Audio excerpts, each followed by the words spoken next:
अस्सलामुअलैकुम। उम्मीद करती हूँ आप सब खैरियत से होंगे। अल्हम्दुलिल्लाह मैं भी खैरियत से हूँ। और आप लोग प्लीज़ मेरे चैनल को सब्सक्राइब करिए, शेयर करिए, लाइक करिए, कमेंट्स भी करिए। इससे मुझे हौसला मिलेगा आगे बढ़ने के लिए, मुझे जोश मिलेगा कि आप लोग मेरा सपोर्ट कर रहे हैं, मुझे मेरा साथ दे रहे हैं। तो प्लीज़ आप लोग सब्सक्राइब करिए और कमेंट्स भी करिए। तो यहाँ पर एक आदमी का किस्सा है। दौलत जीतने के लिए उसने अजीब सा खेल खेला और एक औरत ने उसको हस्बे रवायत हरा भी दिया और उसके जो मुकाबिल था, मद्दे मुकाबिल उसको जिता दिया। और उस आदमी ने उस ख़तरे को महसूस भी नहीं किया। जो जाल उसने दूसरे के लिए बिछाया था उसमें खुद ही फंस गया। जॉनसन और मर्फी ने मिलकर जो कारोबार शुरू किया था वो पहले साल ही बुरी तरह नाकाम हुआ। जो रकम उन्होंने लगाई थी उसका बेशतर हिस्सा ज़ाय हो गया। कारोबार चलने की कोई सूरत ही नज़र नहीं आती थी। लेकिन इन्हें एक हसीन और दिलकश लड़की दयानत की ताउन हासिल हो गई और कारोबार न सिर्फ चल निकला बल्कि चमक उठा। दयाना एक मामूली से होटल में मुलाजिम थी। एक शाम उसकी मुलाकात जॉनसन से हो गई। जॉनसन ने लड़की के हुस्न से मुतासिर होकर उससे पूछा कि वो अपने हुस्न और जवानी को इस गुमनाम होटल की अदना सी नौकरी में क्यों तबाह कर रही है। लड़की ने उसे बताया कि वो हर किस्म का रक़्स कर सकती है, लेकिन पुश्त पनाही के लिए कोई मर्द साथ नहीं देता, इसलिए वो किसी बड़े होटल या क्लब तक रसाई नहीं हासिल कर सकती। उसे जो भी फरेब देकर अलग हो गया। जॉनसन खासा चालाक और चुप ज़बान था। उसने दयाना से कहा, क्या तुम हमारे साथ काम करोगी? मेरी फर्म में बहुत अच्छी तनख्वाह मिलेगी और हो सकता है मैं बाद में तुमसे शादी भी कर लूँ, मगर शर्त यह है कि हमारा कारोबार चल निकलना चाहिए। दयाना ने पूछा, काम क्या होगा? जॉनसन ने कहा, घरेलू ज़रूरियात की चीज़ें हैं। तुम्हारा काम यह होगा कि तुम घरों और दफ्तरों में जाकर माल की तशहीर करोगी और ऑर्डर लेकर आओगी। दयाना बड़ी दिलकश लड़की थी। वो मर्दों की नफ्सियात को खूब समझती थी। उसने होटल की नौकरी छोड़ दी और जॉनसन और मर्फी की सेल्सगर्ल बन गई। चंद दिनों में वो प्राइवेट कंपनियों के दफ्तरों से मुख्तलिफ अशिया के बेशुमार ऑर्डर लेकर आ गई। इन ऑर्डर्स के लिए उसने बाज़ मर्दों को कल के वादे पर खुश कर दिया और बाज़ को नाज़ो अदा से अंधा करके आई थी। उसका ये तरीक़ेकार ऐसा कामयाब हुआ कि जॉनसन और मर्फी का कारोबार चल निकला और वो लोग आगे तरक्की करने लगे। दयाना की बदौलत इन नई राहें भी नज़र आने लगी और एक साल के अंदर अंदर जॉनसन और मर्फी की फर्म ने ऐसा नाम पैदा किया कि इन्हें घर बैठे ऑर्डर मिलने लगे। लेकिन अब दयाना सीधी सादी लड़की नहीं रही थी। उसका तारुफ दौलतमंद व्यापारी, बड़ी बड़ी फर्मों के मालिक और मैनेजरों से हो गया था, जिससे वो उसे और ज़्यादा ऑर्डर मिलने लगे थे।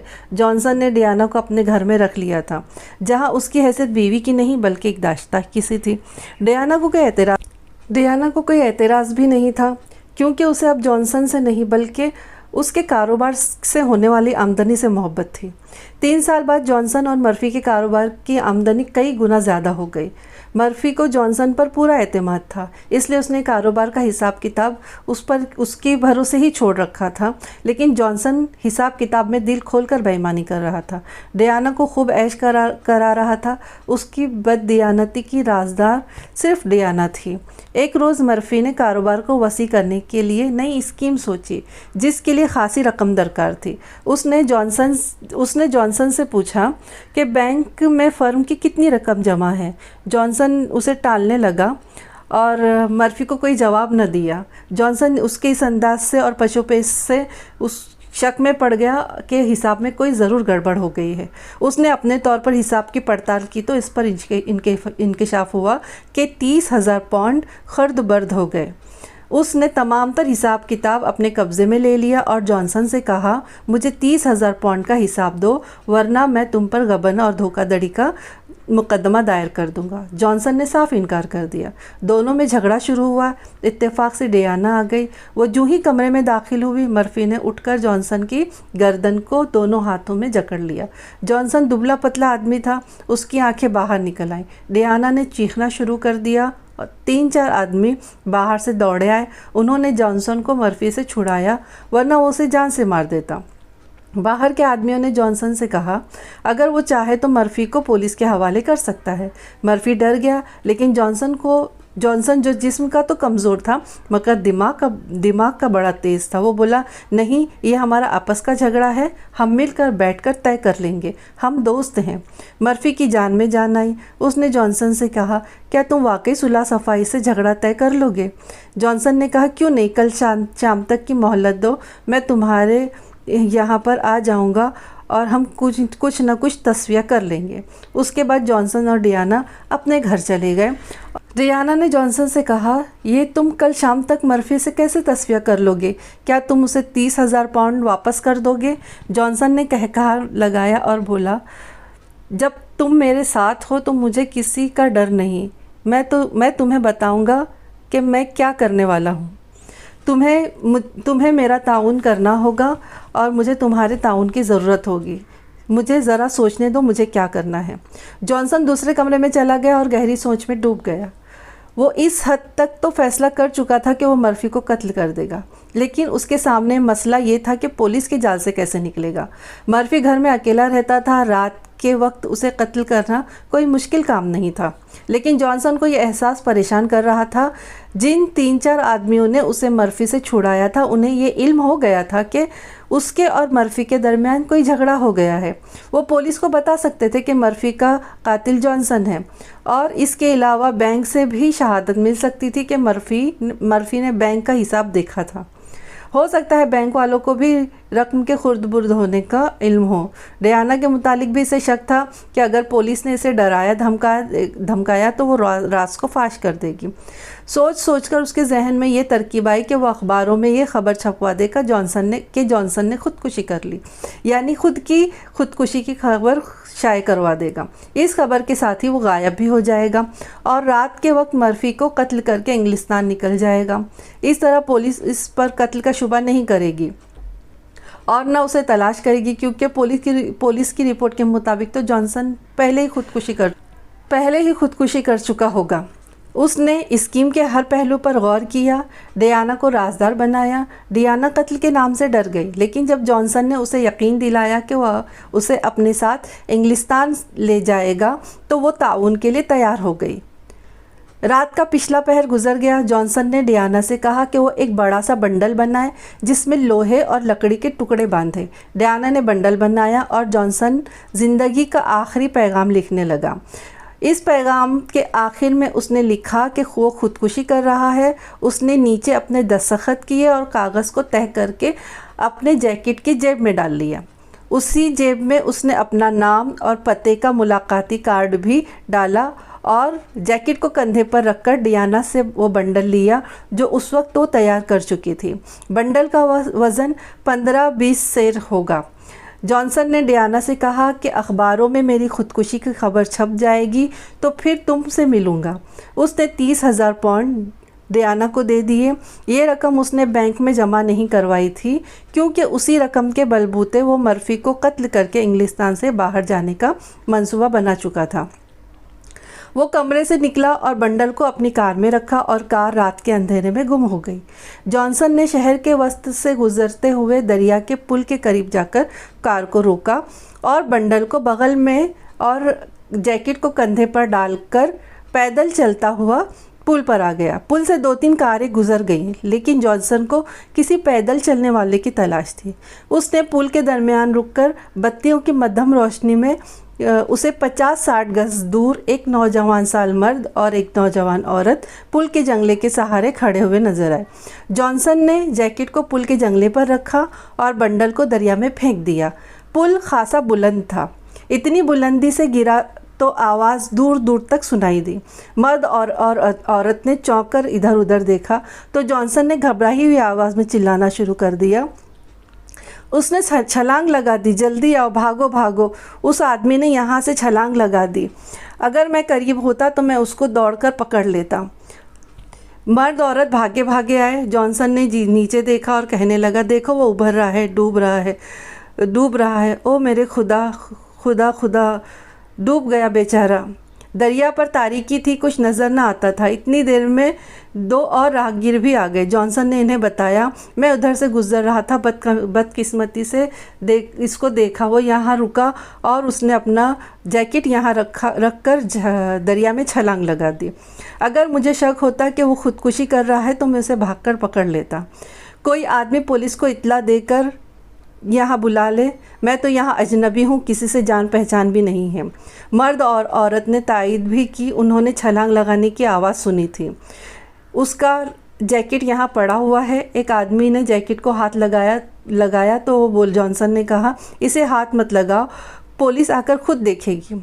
फिर वो पुलिस को फ़ोन करने के बहाने वहाँ से खिसक गया। उसने अपनी कार को पुल के करीब ही रहने दिया और ख़ुद गायब हो गया। वो लंदन के एक दूर दराज के गोशे में गुमनाम से एक होटल में चला गया। गलत नाम बताकर कमरा किराए पे लिया। दूसरी सुबह उसने मुतअद्दिद अखबार देखे, लेकिन उसे अपनी खुदकुशी की खबर नज़र नहीं आई। उसने बेचैनी से वो दिन कमरे में बैठकर ही गुजार दिया। अगली सुबह उसने फिर 3-4 अखबार मंगवाए और वो बहुत ही खुश हुआ। हर अखबार में उसकी खुदकुशी की खबर छपी हुई थी। एक अखबार में उसकी तस्वीर भी छपी हुई थी और तमाम अखबार ने उसके आखिरी ख़त को भी शाये किया था, जिसमें लिखा था कि कारोबार में खसारे और अपने हिस्सेदार की गलतफहमी से परेशान होकर खुदकुशी कर रहा हूँ।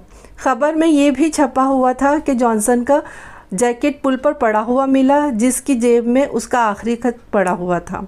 उसकी कार पुल के करीब ही खड़ी थी। पुलिस ने खबर के मुताबिक कहा, चूँकि दरिया की कैफियत सैलाबी थी, इसलिए ख्याल किया जाता है कि लाश आगे दूर जाकर कहीं आगे निकल गई, लेकिन इस अमल को 8-10 दिन गुजर जाएंगे, तब उसकी लाश मिल जाए।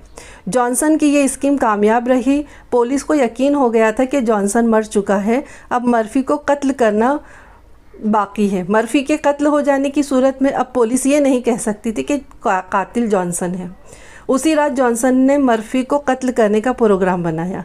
उसी मकसद के लिए उसने एक बड़े साइज़ का चाकू अपने पास रखा हुआ था। रात का अंधेरा गहरा हुआ तो उसने होटल से मर्फी के घर फ़ोन किया। उधर से मर्फी ने कॉल रिसीव की और बोला, हेलो, मैं मर्फी बोल रहा हूँ। जॉनसन बोला, ओह, मैं माफ़ी चाहता हूँ, रॉन्ग नंबर। ये कहकर उसने फ़ोन बंद कर दिया। दरअसल वो ये मालूम करना चाहता था कि मर्फी घर पर मौजूद है या नहीं। मर्फी घर पर ही मौजूद था। जॉनसन टैक्सी में बैठकर मर्फी के घर पहुंचा। दरवाजे पर दस्तक दी तो दरवाज़ा मर्फी ने ही खोला। जॉनसन का इरादा उसे अंदर कमरे में कत्ल करने का था। उसे तवक्का थी कि मर्फी उसे देखते ही उस पर बरस पड़ेगा और पुलिस को इत्तला करने की धमकी देगा, लेकिन वह तो मामला ही उल्टा निकला। मर्फी ने जॉनसन को देखा तो पहले उसे देखता ही रह गया, फिर दबी ज़बान में बोला, ओह मेरे दोस्त जॉनसन, तुमने खुदकुशी तो कर ली थी, लेकिन मैं बच निकला। जॉनसन ने कहा, तुमने तो मुझे मौत के मुंह में फेंक दिया था, तुम तो बिल्कुल पागल हो जॉनसन। मर्फी उसे बगलगीर हो गया और गुलगीर आवाज़ में बोला, तुम तसव्वुर नहीं कर सकते तुम्हें ज़िंदा देखकर मुझे किस कदर खुशी हो रही है। लानत भेजो 30,000 पाउंड पर। मुझे तुम इस हकीर रकम से ज़्यादा अजीज़ हो। मुझे इल्म हो गया है कि तुमने खुर्द बुर्द नहीं की, ये मेरी गलत फहमी थी। तुम सच कहते हो कि मुझे गलत फहमी हुई है? तुम सच कहते हो कि तुम्हें गलत फहमी हुई? जॉनसन ने कहा, ख्वाह कुछ भी हुआ हो, मैं तुम जैसे दोस्त को ज़ाये होने नहीं दूंगा। बखुदा सुबह से बेहाल हुआ जा रहा हूँ। अंदर आओ, देखो डियाना भी यहाँ मौजूद है। हम दोनों तुम्हारी मौत पर रोते रहे हैं। जॉनसन कमरे में दाखिल हुआ तो डियाना को वहाँ मौजूद पाया। जॉनसन का माथा ठनका। उसने सोचा कि डियाना यहाँ क्यों आई है, कहीं इसने भांडा तो नहीं फोड़ दिया। लेकिन मर्फी कुछ ऐसी बेसाख्ता मोहब्बत का इजहार कर रहा था कि जॉनसन के शुकूक रफ़ा हो गए। मर्फी ने कहा, तुम्हारी ज़िंदगी के नाम पर हम मिलकर शराब पियेंगे। मैं तुम्हें अपने हाथ से जाम पेश करूंगा। मर्फी दूसरे कमरे में चला गया। उस दौरान में जॉनसन ने डियाना से चंद बातें की। डियाना ने इसे यकीन दिलाया कि मर्फी को यकीन हो गया है कि तुमने खुदकुशी कर ली है, और वो वाकई अफसोस कर रहा था। इतने में मर्फी हाथ में ट्रे उठाए कमरे में आया। ट्रे में 3 गिलास शराब से भरे हुए थे। इसने एक गिलास अपने हाथ से जॉनसन को दिया, एक गिलास डियाना को और तीसरा खुद लेकर बैठ गया। तीनों ने बैक वक्त गिलास मुंह से लगाए और एक ही बार में सारी हलक में उंडेल ली। जॉनसन ने 2 सेकंड बाद महसूस किया कि कमरा घूम रहा है और उस पर गशी तारी हो रही है। उसका सर एक तरफ ढुलक गया। डयाना ने मर्फी से कहा, बहुत जल्दी असर हो गया। मर्फी बोला, कितना अच्छा हुआ कमबख्त खुद ही आ गया, वरना इसे ढूंढने में बहुत दुश्वारी होती। डयाना, मैं तमाम उम्र तुम्हारा एहसानमंद रहूँगा कि तुमने वक्त से पहले मुझे सारी बात बता दी। बताती क्यों ना? तुम्हें तो अभी तक यकीन नहीं आया होगा कि मुझे तुमसे मोहब्बत है। जो 30,000 पाउंड इसने उड़ाए थे, इनमें से 20,000 पाउंड तो उस वक्त मैंने तुम्हारे हवाले कर दिए हैं। ये रकम मैं तुमको दे चुकी हूँ और इसी के नशे में ये मुझे इंग्लिस्तान ले जाने वाला था। बदकार कहता था कि तुम्हारे साथ शादी करूँगा, मगर मुझे दाश्ता बनाए रखा। मैं जो तुमसे शादी कर रहा हूँ डयाना। मर्फी ने इसे प्यार से देखा और फिर बेहोश जॉनसन की तरफ देखकर बोला, काम तमाम कर दूँ? डयाना के इशारे पर उसने जॉनसन की शय रख के दाएं और बाएं उंगलियां रख दी और हवा की नाली को बंद कर दी और जॉनसन की नब्ज को पकड़े रखा। जॉनसन को तड़पने का होश ही कहाँ था। 3-4 मिनट बाद मर्फी ने डयाना से कहा, मर गया है, अब लाश को ठिकाने लगाना है। ये तो कोई मुश्किल काम नहीं है, तुमने इसे कत्ल नहीं किया। 48 घंटे पहले ये खुदकुशी कर चुका है। अब लंदन के लोग इस खबर के मुंतज़िर हैं कि जॉनसन की लाश दरिया से मिल गई है। अखबारों की खबर के मुताबिक पुलिस ने ख्याल जाहिर किया है कि इसकी लाश 8-10 दिन तक दरिया से निकल आएगी। मर्फी ने जॉनसन की लाश को कंधे पर डाला, पिछले दरवाजे से बाहर गया। उसकी कार बाहर खड़ी थी। उसने लाश को कार में डाला और कार स्टार्ट किया। फिर कार का रुख दरिया की जानिब हो गया। वो कोई 1 घंटे बाद वापस आया। डयाना उसके इंतज़ार में परेशान हो रही थी। उसने मर्फी को देखा तो बेताबी से पूछा, काम ठीक रहा? बिल्कुल ठीक, मर्फी ने मुसर्रत से भरपूर लहजे में कहा। लाश को दरिया में फेंकते हुए मुझे किसी ने नहीं देखा। 7 रोज़ बाद पुलिस की तरफ से अखबारों में खबर आई कि जॉनसन नाम के जिस शख्स ने फला रात पुल से दरिया में ख़ुदकुशी की थी, उसकी लाश तुग़यानी कम होने की वजह से फला जगह दरिया के किनारे झाड़ियों में अटकी हुई मिल गई। लाश की हालत बहुत बुरी थी। पोस्टमार्टम के बाद उसे सरकारी अस्पताल ले जाया गया और वहीं से उसे सरकारी तौर पर दफना दिया गया, क्योंकि उसका कोई वारिस नहीं। चंद दिनों बाद मर्फी और डयाना ने शादी कर ली। बस आज की कहानी यहाँ पर ख़त्म। उम्मीद करती हूँ कि आप लोगों को पसंद आएगी। तो आप लोग बिल्कुल उससे लाइक करिए, शेयर करिए, कमेंट्स लिखिए और सब्सक्राइब करिए। आपके सब्सक्राइब करने से आगे बढ़ने का हौसला मिलेगा, इसलिए प्लीज़ सब्सक्राइब करिए। और मिलते हैं फिर अगली कहानी के साथ में। तब तक के लिए अस्सलाम वालेकुम, अल्लाह हाफ़िज़।